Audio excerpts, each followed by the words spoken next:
네, 안녕하세요. 최준영입니다. 오늘은 캐나다 소식입니다. 그런데 상당히 좀 독특한 구성으로 오늘 한번 준비를 해보게 됐습니다. 네, 기억하실지 모르겠습니다만 과거 캐나다 알버타에 거주하고 계신 우리 정민재님께서 나오셔가지고 이제 방송을 함께 진행을 했던 적이 있었죠. 그 당시에 이제 부동산 이야기도 많이 해주시고 여러 가지 아쉬움 뭐 이런 것들도 토로하시면서 인간적인 모습들을 많이 보여주셨어요. 그래가지고 그 당시에 댓글에 이제 여러 캐나다 교민들 분께서 이제 정모하는 그런 모습도 있었고 상당히 이제 익숙한 그리고 하지만 좀 낯선 그런 거에 대해서 되게 디테일한 모습을 보여줘서 되게 좋다라는 평가들이 이어졌습니다. 그래서 사실은 저도 이제 정민재님을 자주 모셔서 이야기를 나누고 싶었는데 뭐 태평양을 사이에 두고 있다 보니까 사실 그게 마음처럼 잘 되지가 않더라고요.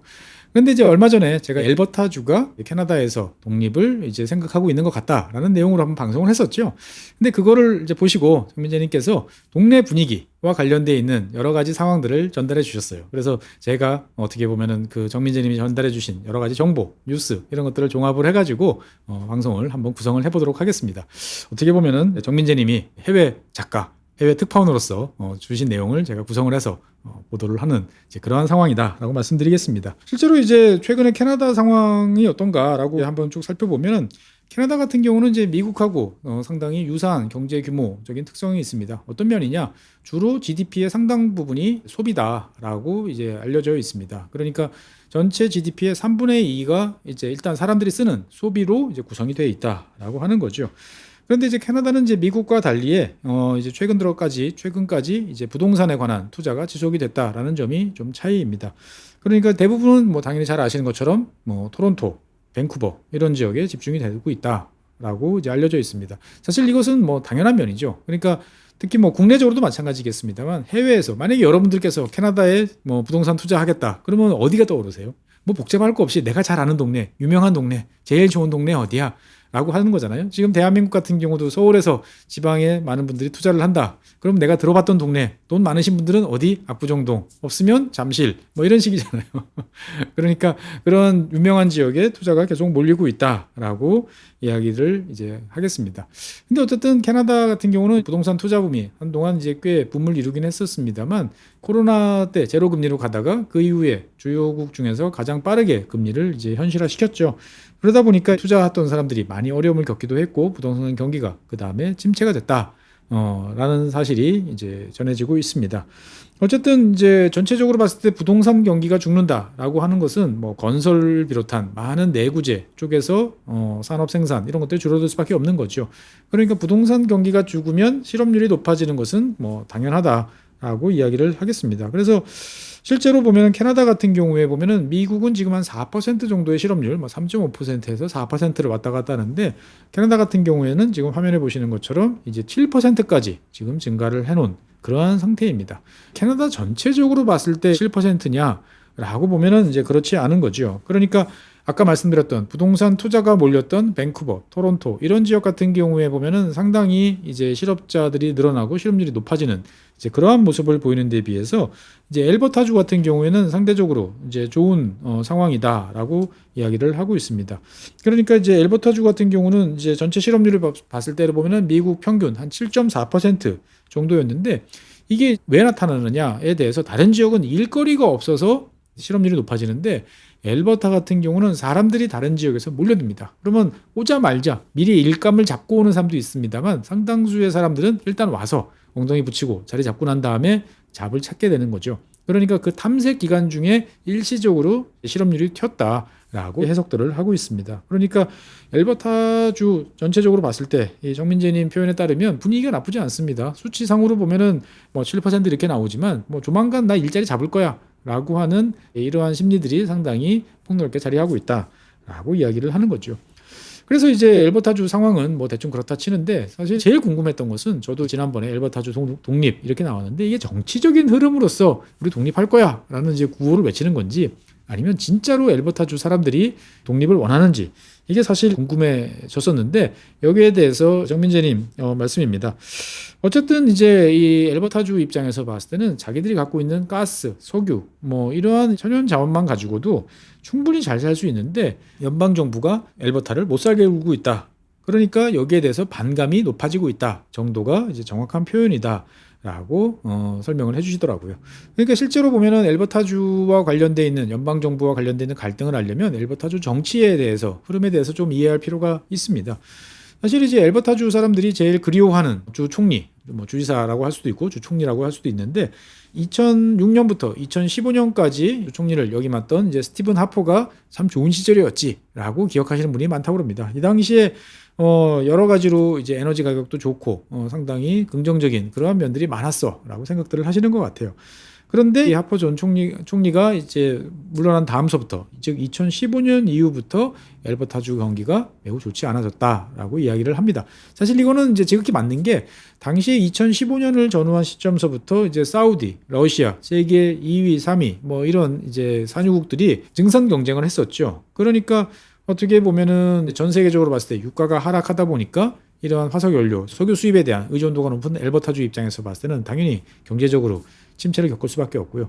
다른 한편으로 보면은 캐나다 내부적으로 봤을 때는 이런 엘버타주의 화석연료에 대해서 별로 좋게 생각하지 않은 트루도 총리가 이제 취임을 또 이 시기에 했던 거죠. 그러니까 엘버타주 입장에서 봤을 때는 경기도 안 좋은데 새로 취임한 트루도 총리가 엘버타주의 주 수입원 그리고 엘버타주가 천연 자원 그 중에서도 이제 화석 연료를 이용해서 경제를 발전시키고 뭔가를 변화시키려는 거에 대해서 뒷다리를 잡았다라고 이야기들을 하게 되는 거죠. 그러니까 이 엘버타라는 지역에서 우리가 생각했을 때는 진보적이고 어떻게 보면은 이상적인 가치를 추진하고 있는 트루도 총리하고는 뭔가 이 결이 맞지 않았다. 라고 이제 이야기를 해볼 수가 있겠습니다.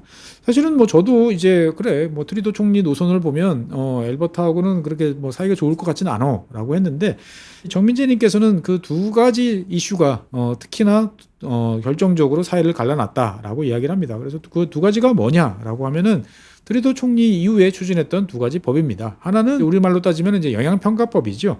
그러니까 이제 이 엘버타주는 신규의 에너지 자원, 가스가 됐던 석유가 됐던 계속적으로 개발을 해야 되는데 이 영향평가법을 새로 이제 제정을 하게 되면서 주 단독으로 그러니까 엘버타주 자체적인 판단으로 일정 규모 이상의 대규모 에너지 산업 설비 투자를 이제 금지시키는 이런 법령을 이제 추진했던 거죠. 그러니까 그 전까지는 엘버타주가 결정해서 오케이 하면은 사업자가 들어와서 사업을 할 수 있었는데 연방의 승인을 받아야 되는 이러한 쪽으로 가게 되는 이런 법이 하나 있었고요. 두 번째는 유조선 중단법이라 해야 될까요? 오일 탱커 모라토리움 액트인데 이것은 뭐냐면은 지난번에 갈 곳 없는 캐나다 원유 뭐 이런 식으로 한번 설명을 드렸었죠. 그러니까 엘버타에서 많은 원유가 나오지만 이 원유를 태평양이나 다른 쪽으로 이제 운송할 파이프라인이 상당히 부족하다라고 제가 말씀을 드렸는데 이 유조선 중단법 같은 경우는 아예 그렇게 얼마 없는 파이프라인으로 저쪽 그 태평양까지 가더라도 거기서 유조선을 실을 수 없다라고 하는 그러니까 아예 유조선을 이용한 그 운송 자체를 막아버리는 이러한 법을 추진했던 거죠. 그러니까 엘버타주 입장에서 봤을 때는 아니 우리 손도 묶어놓고 우리가 생산한 것도 더 많이 팔는 것도 막아놓고 도대체 뭐 하자는 이야기냐라는 이제 불만을 이제 털어놓을 수밖에 없었던 거죠. 그래서 당시에 미국 오바마 정부에서는 여기에 더해서 키스톤 이제 프로젝트라는 것을 또 추진을 이제 하고 있었는데 이것도 또 거부를 했었던 거죠. 그러니까 미국과 그 캐나다를 연결하는 파이프라인 중에 대표적인 게 이 키스톤 이제 파이프라인입니다. 그래서 여기 캐나다 엘버타 여기 있죠. 화면에 보이시면 여기에서 시작을 해가지고 현재 있어요. 이런 식으로 쭉 가서 텍사스까지 이어지는 그러한 노선입니다. 그러니까 엘버타주 입장에서 봤을 때는 원유를 수출하고 싶어. 그러면 미국의 이 키스톤을 가지고 쭉 가야 되는데 이것만 가지고는 용량이 이제 부족하고 여러 가지 문제점이 있다 보니까 새로 XL이라고 하는 확장 노선을 구상을 했던 거죠. 그런데 이것이 미국에서 또 오바마 대통령 시절에 막힙니다. 그러다 보니까 이제 엘버타주 입장에서 봤을 때는 정말 안팎으로 힘든 시절을 이제 보낼 수밖에 없다라는 이제 불만. 그러다 보니까 당연히 이제 트루도 총리 그리고 연방 정부에 대한 불만이 커질 수밖에 없는 거죠. 사실은 이제 이거에 더해서 더 근본적으로 따지고 들어가면 엘버타주는 끊임없이 연방 정부에서 자기들이 돈을 뜯기고 있다라는 이제 불만도 사실 있습니다. 왜 그러냐면은 캐나다는 평준화 프로그램, 이퀄라이제이션 프로그램이라는 이제 독특한 프로그램을 가지고 있습니다. 이게 뭐냐면은 그냥 상식적으로 쉽게 말씀드리면은 잘 사는 동네에서 돈을 떠냅니다. 그래서 못 사는 동네를 도와주는 이런 거죠. 그러니까 연방이라고 그러면은 각 주가 알아서 하는 거죠. 하지만 그 주끼리의 격차가 너무 커지면 연방으로서의 역할을 유지하기가 어렵다라는 어떻게 보면 당연한 거죠. 그러니까 우리나라 같은 경우도 서울이나 수도권에서 걷어들인 세금으로 인구가 적거나 소멸하거나 여러 가지 어려움이 있는 지역들을 도와주는 이런 체제잖아요. 이런 것들을 연방 체제에서 이제 하는 게 평준화 프로그램입니다. 이것은 1957년부터 시작이 됐으니까 그건 지금 70년 가까이 된 오래된 프로그램이고요. 1982년부터는 이제 헌법에 아예 포함이 돼가지고 그냥 확고부동한 체제를 유지하게 되는 거죠. 문제는 뭐냐? 어떤 주는 계속 받아가고 어떤 주는 계속 쓴다라는 거죠. 그런데 엘버타주 같은 경우는 지금 보면은 연간 한 150에서 270억 캐나다 달러 정도를 주구장창 지금 내고 있다라는 점입니다. 그러면 그 돈이 주로 어디로 들어가느냐? 여러분들이 프랑스 분리주의로 잘 알고 있는 퀘벡으로 주로 많이 들어간다라는 게 엘버타주의 이제 불만인 거죠. 그래, 엘버타주가 돈이 잘 벌리고 할 때는 별 불만 없어. 그런데 수출해서 돈을 더 벌겠다는 것도 막아. 새로운 에너지 자원 개발하는 것도 막아. 그러면서 돈은 계속 예전처럼 뜯어가. 그러니까 엘버타 입장에서 봤을 때는 연방정부 도대체 뭐 하는 것이냐라는 생각을 하게 되는 거죠. 그래서 실제로 지금 화면에 이제 보시는 것처럼 엘버타주 같은 경우에 보면은 지금 1인당 뭔가를 많이 지금 낸다라고 이제 보시면 되겠습니다. 그러면 이렇게 내 가지고 여기 AB가 이제 엘버타주죠. 그러면 전체적으로 봤을 때 보면은 이것이 어떻게 되는지를 이제 보고 있으면 지금 엘버타주에서 걷어들인 것들이 다른 지역으로 지금 많이 가는 모습들을 볼 수 있습니다. 방금 말씀드렸던 퀘벡 같은 경우도 상당히 많고요. 그다음에 더 못 사는 이제 마니토바 같은 지역에서도 이제 많이 이제 지원이 되고 있다라고 이제 볼 수 있겠습니다. 이제 마니토바 같은 지역은 원체 이제 좀 인구도 적고 이러니까 납득을 하려면 할 수도 있는데 퀘벡은 아니 자기들끼리 분리 독립하겠다며 그런데 먹고 살 만한 동네인데 왜 이렇게 전체 퀘벡의 주 수입원 중에 8.9%를 이런 식으로 뜯어가서 지원을 해주느냐라는 이제 불만도 이제 높아지고 있었던 거죠. 특히나 2018년 같은 경우에 보면은 가스 그리고 이제 원유 이런 가격들이 다 바닥을 치면서 상당히 이제 안 좋은 이제 그런 상황이었던 거죠. 그래서 당시에 이제 석유 그리고 가스업에 종사하시던 분들 이분들 화나면 무섭죠. 왜? 장비들이 다 거대하지 않습니까? 그 거대한 트럭 이런 거 끌고 나와가지고 시위를 이제 했습니다. 이때 이제 등장하던 구호가 야 이럴 바에는 우리 독립하자 라는 구호였던 거죠.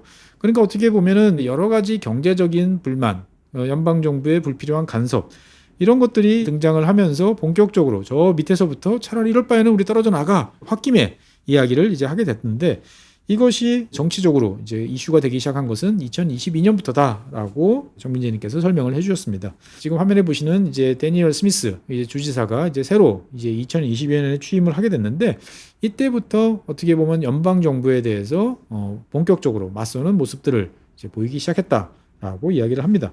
그러니까 지난번에 제가 말씀드릴 때 분리에 관한 국민 투표, 그러니까 주 투표죠. 엘버타주가 투표를 하기 위한 이제 문턱, 청원에 의해서 이거 투표를 해야 되는데 그 문턱을 이제 절반으로 낮췄다라고 이야기를 했는데 실제로는 그 독립과 더불어서 이 캐나다 정부가 연방 차원에서 운영하고 있는 국민연금에서 엘버타주가 따로 우리가 나올 거야라는 것들도 지금 이슈가 되고 있다라고 말씀을 전해주셨어요. 그러니까 어떻게 보면 엘버타주 입장에서 봤을 때는 우리가 돈줄인데 우리 돈줄에 대한 그에 걸맞는 대접을 해줘. 라고 이야기를 이제 하는 거죠. 어떻게 보면 트리도 총리가 이제 물러서면서 사실은 정치적인 이슈, 갈등들은 상당 부분 좀 해소가 되고 있다라는 것들도 확인을 해볼 수가 있습니다. 그러니까 이 아까 말씀드렸던 영향평가법 같은 경우에 보면은 법안이 구체적으로 만들어지면서 여러 가지 이제 논란들을 거치면서 상당 부분 적용 범위가 되게 좁아지면서 엘버타주에 미치는 영향이 생각보다는 크지 않다 정도로 나왔고요. 그 다음에 이제 오일 탱커 모라토리엄 같은 경우에 보면은 아예 위헌으로 판정이 나서 무효화되는 그러한 상황을 이제 겪게 됐다라고 하면서 어떻게 보면 엘버타주는 사실은 하고 싶은 대로 지금 할 수 있는데 정치적으로 좀 이런 것들이 부각이 되고 있는 것 같다 정도로 이제 이해를 이제 하시면 될 것 같습니다. 어쨌든 엘버타주는 현재 경제 사정이 괜찮다라고 이제 정민재님께서 이제 말씀을 해주시더라고요. 그러니까 상대적으로 집값이 저렴하다. 그래서 사놓고 오르지 않아서 많이 가슴이 답답하셨겠지만 어떻든 캐나다 전체적으로 봤을 때 보면은 집값이 싸. 그리고 인프라도 과거에 돈 벌었을 때 많이 해놔가지고 괜찮아. 그리고 소비력도 좋아. 그러다 보니까 여기서 뭔가를 해볼 수 있겠다라는 생각들을 하는 사람들이 몰려들고 있다라는 게 현재 엘버타주의 분위기랍니다. 그러니까 엘버타주 이제 뭐 에드먼턴 같은 경우에 보면은 인구가 150만인데 여기에만 코스트코가 8개 정도가 되다 보니까 정말 수요가 소비 여력이 있는 동네다라고 사람들이 생각을 하는 거죠. 그러니까 사람들이 몰려들고 또 기업들이 추가적인 투자를 하다 보니까 여러 가지로 지금 선순환 구조가 만들어지고 있다라는 거죠. 그래서 캐나다 다른 지역에서 실업률이 높아지니까 일자리가 있는 엘버타 이런 쪽으로 이제 사람들이 오면서 집값도 조금씩 오르기 시작을 하고 이민자들도 과거에는 해안 지역에 몰려 있다가 지금은 엘버타로 이제 오고 있다. 그러다 보니까 집값도 지금 조금씩 이제 상승하는 국면으로 지금 전환되고 있다라는 것이 현재의 전언입니다. 어쨌든 이런 엘버타주의 상황들을 경제 사정들을 알 수 있는 제일 좋은 것은 리그죠. 그러니까 시추하는 설비가 얼마나 많아지느냐 이건데 지금 화면에 보시면은 그동안 이제 회색으로 표시된 게 5년 동안 평균적인 리그의 설치 수입니다. 그런데 지금 빨간색으로 표시되어 있는 2025년까지 리그 수를 보면 지난 5년간의 평균치 아주 상단 쪽에 이제 가 있고 지난 뭐 2024년 그리고 2023년보다 더 위에 있음을 알 수가 있는 거죠. 그러니까 에너지로 먹고 사는 엘버타주 입장에서 봤을 때는 지금 현재 경기가 좋아 라고 이제 확인을 해볼 수가 있는 겁니다. 어쨌든 엘버타주 입장에서 봤을 때는 에너지 가격이 올라가고 있고 사람이 몰리는 건 좋은데 나름대로 또 미래에 대해서 우리가 언제까지 석유에만 의존할 수는 없어 라는 생각을 하면서 다양한 이제 산업 다양화 이런 것들을 추진을 하고 있다. 라고도 전해주셨어요. 엘버타주에서 그러면 다른 거 뭐 하지? 라고 하면 이제 대표적으로 관광산업 이야기를 하고 있다고 합니다. 그러면서 단순히 뭐 우리 관광지 좋으니까 놀러 오세요가 아니고 그렇게 하면 결국은 다 해안가에 있는 뭐 밴쿠버나 토론토나 이런 지역으로 왔다가 여기 에드먼턴까지 와야 되니까 쉽지 않아. 그러니까 차라리 직항을 운영을 하자. 라고 해서 이 주정부 차원에서 이 사모펀드 등등과 협력을 해가지고 웨스트젯이라고 하는 저가항공사 이것을 이제 키우는데 주력을 하고 있다라고 지금 또 이야기가 전해지고 있습니다. 원래 있던 이제 회사죠. 웨스트젯이라고 원래 있던 회사인데 2019년 사모펀드 오넥스가 이것을 인수를 하고 난 다음에 상장을 폐지시켜가지고 그냥 이제 편하게 이제 움직이고 있는데 우리랑도 좀 연관이 있어요. 왜 그러냐면은 2025년에 델타 그리고 대한항공이 여기에 대해서 지분 투자를 했습니다. 그러니까 델타가 3억 3천만 달러를 집어넣고 대한항공이 2억 2천만 달러를 집어넣어서 델타가 15%, 대한항공이 10%의 지분을 이제 취득을 했으니까 우리와도 인연이 있습니다. 그래서 현재도 직항을 유지를 지금 하고 있죠. 그러니까 원래 이 웨스트젯이라는 항공은 주로 캐나다, 북미 지역을 연결하고 일부 이제 유럽 노선이 있었는데 장거리 아시아 노선을 2개를 이제 뚫었죠. 도쿄랑 이제 인천 이제 2곳을 뚫어서 지금 아시아에서 더 많은 사람들이 올 수 있도록 이제 해야겠다라는 건데 뭐 탑승률은 상당히 좋은 것으로 지금 이제 알려지고 있습니다. 어쨌든 캐나다 이제 엘버타주 입장에서 봤을 때는 경기 호황을 지금 다른 지역에 비해서 확실히 누리고 있다라는 것들도 GDP에서 지금 볼 수가 있는 거죠. 그러니까 지금 엘버타주 2.7% 나쁘지 않고 옆 동네에 있는 서스캐서주 같은 경우도 상당히 좋다라고 이제 볼 수가 있습니다. 앞서 말씀드렸던 주택 경기 같은 경우도 지금 상당히 이제 호황으로 전환되고 있다라는 점에 대해서 봤을 때 보면 어려움을 겪고 있는 뭐 브리티시 콜롬비아 같은 지역에 비해서는 상대적으로 돋보이는 그러한 모습이다라는 점이 특징으로 볼 수 있겠습니다. 그래서 제가 한번 궁금해서 여쭤봤어요. 그러면 엘버타주는 정말 트럼프 좋아합니까? 라고 그랬더니 실제로 트럼프에 대해서 상당히 긍정적이다라고 이야기를 합니다. 그래서 그 이유는 오바마 대통령이 아까 앞서서 말씀드렸던 이제 그 키스톤 XL 이 노선에 대해서 트럼프가 그것을 이제 다시 추진할 수 있도록 행정명령을 서명을 하는 등 어떻든 간에 이 캐나다의 화석연료, 미국 긴밀하게 협력하는 거에 대해서 긍정적인 마인드를 가지고 있다라는 점에 대해서 일단 좋게 바라보고 있다라는 점 정도로 이해하시면 된다라고 이야기를 해주시더라고요. 어쨌든 뭐 이런 점으로 봤을 때 보면은 당장 오늘 내일 우리 엘버타주가 분리 독립 이런 것 같지는 않고 어쨌든 여러 가지로 자기들이 대접을 해달라 그리고 우리가 기여하는 만큼의 존중을 해달라라는 입장인 것 같은데 이것을 뜯어놓고 보면 뭐 연금의 문제도 있고요 정치적인 문제도 있고 하다 보니까 상당히 복잡한 국면으로 전환될 것 같다라는 생각도 좀 듭니다. 어쨌든 뭐 밖에서 이제 자료를 통해서 이해하는 데는 한계가 있었는데 현지에 계신 분들께서 세부적인 디테일한 사항들을 알려주시니까 뭐 저로서도 찾아보기도 쉽고 그 다음에 이런 이슈가 있구나라는 것들을 저도 이해하고 여러분들께 소개를 해드릴 수 있어서 상당히 고마웠습니다. 제일 좋은 거는 줌이라든지 이런 것을 통해 가지고 맞춰봐야 되는데 뭐 시간 관계상 이런 것들이 좀 어려울 수도 있죠. 그래서 사실은 저는 오늘 좀 제안을 드리고 싶어요. 이 방송을 보시는 많은 분들께서 우리 동네에 재밌는 그런 일들 이슈가 있습니다 라고 그러면 방송 보시는 분들은 제가 어떤 스타일로 이걸 진행하는지 잘 아시지 않습니까? 그러니까 그런 거와 관련되어 있는 뉴스라든지 뭐 관련 자료라든지 뭐 그것들을 그냥 주셔도 되고 아니면은 한 페이지 정도로 정리를 해가지고 저한테 보내줄 수도 있고 그래서 이런 쪽에 뭐 의혹이 있으신 분들 같은 경우에 보면은 나 한번 해보겠습니다 라고 말씀드리면 통신원처럼 제가 한번 기회를 드리고 같이 뭔가를 해보는 이런 것들도 한번 해보면 좋겠다라는 생각이 듭니다. 제 입장에서 봤을 때는 특히나 관심이 가는 지역은 제가 좀 커버하기가 어려운 남미 있는 지역들, 그 다음에 뭐 아프리카 같은 지역, 그 다음에 미국 같은 경우에 보면은 남부, 특히나 제가 몇 번 말씀드렸던 루이지애나나 미시시피 이 남부에 계신 분들 같은 경우에는 특히나 좀 관심을 가져주시면 저한테 큰 도움이 될 것 같다라는 말씀드리겠습니다. 어쨌든 오늘은 처음으로 캐나다 교민이신 정민재님께서 제안해 주시고 보내주신 내용을 토대로 해가지고 제가 한번 방송을 구성을 해봤습니다. 저로서는 상당히 도움도 많이 되고 즐거웠는데 여러분들께서는 어떻게 보셨을까 궁금합니다. 앞서 말씀드린 것처럼 해외 통신원제도 한번 해볼까 생각이 드는데 관심 있으신 분들 손 들고 저희 게시판에 남겨주시면 저희가 한번 같이 트라이를 해보면서 같이 만들어가는 채널로 더욱더 성장해 보도록 하겠습니다. 네, 오늘 준비한 사항은 여기까지입니다. 감사합니다.